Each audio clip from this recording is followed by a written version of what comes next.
এই সংসারে প্রত্যেক ব্যক্তি নিজের সংগ্রাম করে চলেছে। প্রত্যেক ব্যক্তির নিজের লড়াই আছে, আর সেই রণভূমিতে প্রত্যেক ব্যক্তি নিজের যুদ্ধে লড়াই করছেন। আর যদি যুদ্ধের কথা বলি, সেখানে কেউ বিজয়ী হয় বা কেউ পরাজিত। আর এখানে এটা বোঝা অত্যন্ত প্রয়োজনীয় যে কোথায় পরাজয়টা হওয়া গুরুত্বপূর্ণ আর কোথায় বিজয় লাভ করাটা গুরুত্বপূর্ণ। যদি আপনার এই যুদ্ধটা আপনার আপনজনের সাথে হয়, তাহলে সেখানে পরাজিত হওয়াটাই শ্রেয়, কারণ সেখানে পরাজিত হয়ে আপনি প্রসন্নতা লাভ করবেন। কিন্তু যদি এই যুদ্ধটাই আপনার নিজের সাথে হয়, নিজের মনের সাথে, নিজের মানসিকতার সাথে হয়, তাহলে এতে আপনাকে জয়ী হতে হবে। এই সংসারের যে কোনো যুদ্ধ হোক না কেন, সেটা রণভূমির পূর্বে এই মনের মাঝে লড়তে হয়।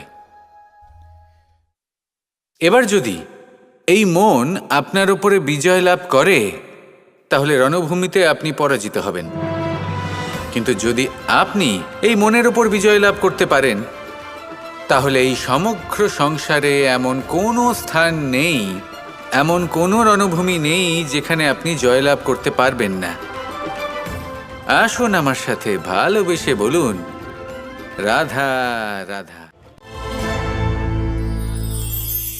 এই যে সূচ দেখছেন, এর স্বভাব হলো গেঁথে যাওয়া। আর যদি এটা গেঁথে যায়, তাহলে এটা যন্ত্রণা দেবে। আর এটা হলো সুতো। যদি এই সুতোটা কোনো ঘুড়ির সাথে বেঁধে দেওয়া হয় এবং এই ঘুড়িটা ওড়ানো হয়, তাহলে অন্য কোনো ঘুড়ির সুতো কাটতে এটা সাহায্য করতে পারে। কিন্তু যদি সূচ আর সুতো এই দুইকে একসাথে জুড়ে দেওয়া হয়, তাহলে এটা বস্ত্র নির্মাণ করতে পারে, কোনো জিনিস জুড়তে কাজে লাগতে পারে। এটাই হলো সংগঠনের শক্তি। যদি আপনি একত্রিত হতে পারেন আর একটি দিশায় অগ্রসর হন, তাহলে নেতিবাচক শক্তিও ইতিবাচক শক্তির রূপ ধারণ করতে পারে। এই সংসারে প্রত্যেক দিন নতুন কিছু সৃজন হচ্ছে। কিছু মানুষ একত্রিত হন, কিছু নতুন নির্মাণ করেন। কিন্তু এই ক্ষেত্রে এটা বোঝা প্রয়োজন যে আমরা কেমন সঙ্গ লাভ করছি, কার সাথে আছি। যদি আপনি সুতো হন আর ঘুড়ির সাথে যুক্ত হন, তাহলে হয় অন্য ঘুড়ি কাটবেন বা অন্য কোনো ঘুড়ি আপনাকে কাটবে। কিন্তু যদি আপনি সুতো হন আর সূচের সাথে যুক্ত হয়ে যান, তাহলে আপনি নির্মাণ করতে পারবেন, জোড়ার কাজ করতে পারবেন, শ্রেষ্ঠ কর্ম করবেন।